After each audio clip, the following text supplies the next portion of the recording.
we have a very fundamental point to address. And you will find other schools of thought bringing this up. We have verses in the Quran, I'll share with you three. Three clear verses that state only and only Allah has ilm al-Ghayb. Only God has what? Knowledge of the unseen. So anything that's unseen, future events, this is only something Allah knows. Verse 1, Surah An-Naml, verse 65. قُلْ لَا يَعْلَمُ مَنْ فِي السَّمَاوَاتِ وَالْأَرْضِ الْغَيْبَ إِلَّا اللَّهِ. Say, no one knows the ghayb, the unseen, in the heavens and in the earth except Allah subhanahu wa ta'ala. Very clear verse. Only God has ilm al-Ghayb. Second verse, Surah Al-An'am, verse 59. وَعِنْدَهُ مَفَاتِحُ الْغَيْبِ لَا يَعْلَمُهَا إِلَّا هُ. And He has the keys, Assalamu alaikum, to the unseen. No one knows them except Him, except Allah subhanahu wa ta'ala. A third verse, Surah Yunus, verse 20. فَقُلْ إِنَّمَا الْغَيْبُ لِلَّهِ. Say, the ghayb is only for Allah. In fact, we have another verse. The Prophet he himself says, Allah tells him to say, I do not have ilm al-Ghayb. I don't have the knowledge of ilm al-Ghayb. Except for the wahi that comes to me. I don't have ilm al-Ghayb. How do we respond to these verses? Clear verses in the Quran that say only Allah has ilm al-Ghayb. And we just spent time discussing the hadith that demonstrate the Imams of Ahlulbayt have ilm al-Ghayb. Doesn't this contradict the Holy Quran? So how do we reconcile that? Yes, you said there are other verses in the Quran. What do they say? Okay. So on the one hand, we have verses that state only Allah has ilm al-Ghayb, knowledge of the unseen. On the other hand, we have several verses, I'll share with you a couple of them, that indicate Allah subhanahu wa ta'ala has revealed ilm al-Ghayb to some. For instance, we have Surah Al-Imran, verse 179. Allah subhanahu wa ta'ala states, وَمَا كَانَ اللَّهُ لِيُطْلِعَكُمْ عَلَى الْغَيْبِ. It's not the system of Allah to give all of you ilm al-Ghayb. Because Allah's testing you in this world, number one. Number two, we're not qualified. Ilm al-Ghayb is heavy. Need someone who has the capacity, someone who's qualified. So the Quran says very clearly, it's not the system of Allah to reveal all of ilm al-Ghayb to you. But then, وَلَكِنْ يَجْتَبِي مِنْ رُسُلِهِ مَنْ يَشَاءُ. But Allah chooses ijtiba'. Allah chooses from His messengers whomever He wishes to give ilm al-Ghayb. So very clear verse that yes, most people don't have ilm al-Ghayb, but Allah chooses to give it to those whom He selects.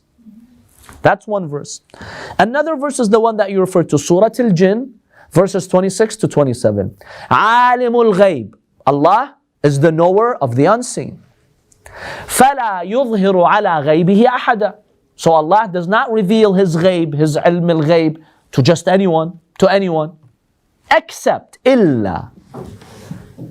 What does the word illa mean? Only, except. إِلَّا مَنِ ارْتَضَى مِنْ Rasul. Except if Allah accepts someone, chooses someone, is satisfied with someone, He'll give it to him. Now Rasul over here, in this verse, does not mean prophet or messenger. Rasul here is the linguistic meaning of Rasul. What's the linguistic meaning of Rasul? Like the one who brings the male person. Male person. Messenger. Messenger is anyone who takes knowledge and he delivers it, is called a messenger. It could be a prophet, could be a universal messenger, it could be an angel. That's why the angels are also called Rasul. Yes, the Quran refers to the angels as Rasul because they're the messengers of God. They deliver things. Successors, awsiya, imams, in the general linguistic sense, they're all messengers because they deliver something without playing around with it. They deliver it as it is. So they are messengers. So now we have one category of verses that say only Allah has ilm al-Ghayb. A second category says some have ilm al-Ghayb. Yes. There's a final verse in Surah Al-Hud, verse 49. تِلْكَ مِنْ أَنْبَاءِ الْغَيْبِ نُوحِيهَا إِلَيْكَ مَا كُنْتَ تَعْلَمُهَا أَنْتَ وَلَا قَوْمُكَ مِنْ قَبْلِ هَذَا. You and your people didn't know this, but we're telling you from the Ghayb. Yes, there are verses in the Quran like the one you mentioned in Surah Hud. Allah subhanahu wa ta'ala says, تِلْكَ مِنْ أَنْبَاءِ الْغَيْبِ. These stories that we tell you are from the unseen.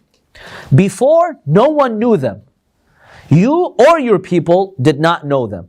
Now, I'll comment briefly on the Prophet not knowing it before, because we believe that Allah had given the Prophet the knowledge.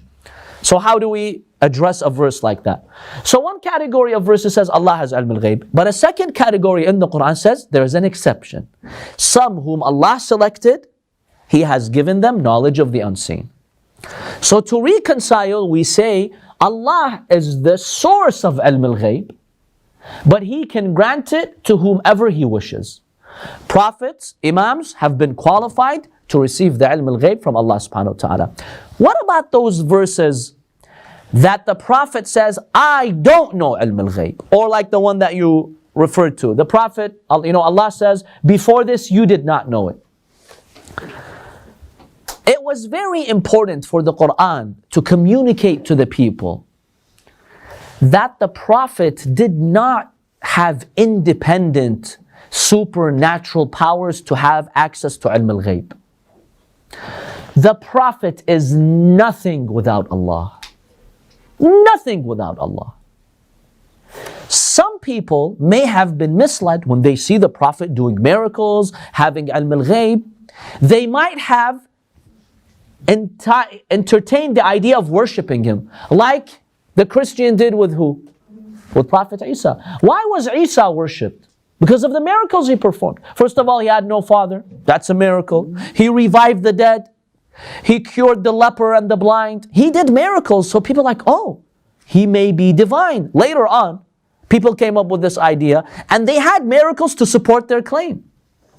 When it came to the Prophet Muhammad sallallahu alaihi wasallam, Allah wanted to make it very clear to humanity that the Prophet is just my servant and my messenger. As great as he is, he's my greatest creation, but he's my creation. Don't compare him to me. Without me, he's zero, nothing. So the Prophet says, look, from my own, I don't know any ilm al-Ghayb. I am nothing without Allah. If I know anything, it's from Allah subhanahu wa ta'ala. This is the main point that the Quran is communicating. So when the Prophet negates ilm al-Ghayb for himself, what is he negating? Obviously he had ilm al-Ghayb. He mentioned many things that will happen in the future. Obviously he had ilm al-Ghayb. What is he negating? He's negating independent ilm al-Ghayb. Don't think that I somehow, have an independent way of getting this. No. Everything I say is directly from Allah. I am nothing without Allah subhanahu wa ta'ala. That's how we reconcile between these verses. So no one thinks that the Prophet is somehow divine. He's got, this source of knowledge independently from Allah subhanahu wa ta'ala. It's all from Allah subhanahu wa ta'ala. He's just a messenger. I'm nothing but a messenger. That's what he is. His essence is a messenger. So that's how we address these verses in the Quran which negate ilm al-Ghayb. So therefore, up until now we've established that the Imams of Ahlulbayt have all the knowledge because they have the knowledge of the Kitab. We discussed that last week, how the Quran contains all the knowledge. We discussed the stages of Quran's existence and how the Imams of Ahlulbayt know all those stages. And we also mentioned these verses which seem to negate ilm al-Ghayb, but Allah subhanahu wa ta'ala has made an exception. There are many other proofs that the Imams of Ahlulbayt have knowledge. For example, we have many words from the Ahlulbayt, such as the khutbah of Imam Zayn al-Abidin alayhi salam, when he gave that sermon in the presence of Yazid in Damascus. When he describes Imam Ali alayhi salam, he says, وَعَيْبَةِ عِلْمِ اللَّهِ. Aiba is container. He says Ali ibn Abi Talib is the container of God's knowledge. That is one proof from our sources that the Imams of Ahlulbayt have knowledge, the knowledge of Allah subhanahu wa ta'ala. Or we have khuzanu ilmillah. They are, like you have a treasury where you put things in it. They are the treasuries, the containers of the knowledge of Allah subhanahu wa ta'ala. We also have statements that you're all familiar with from Imam Ali alayhi salam and other Imams. The Imam alayhi salam, before he became shaheed, what is one famous thing he stated? Saluni qabla an tafqiduni. Ask me before you lose me. Why? فَإِنِّي وَاللَّهِ أَعْلَمُ بِطُرُقِ السَّمَاءِ مِنْ طُرُقِ الْأَرْضِ. He says, I swear by God, I know more about the paths of the heavens. It's all unseen. The paths of the heavens is not something tangible for us. I know more about the paths of the heavens than the paths of the earth. Ask me. I know Allah has given me all the knowledge. So we have many, many evidence from our books that the Imams of Ahlul Bayt had knowledge.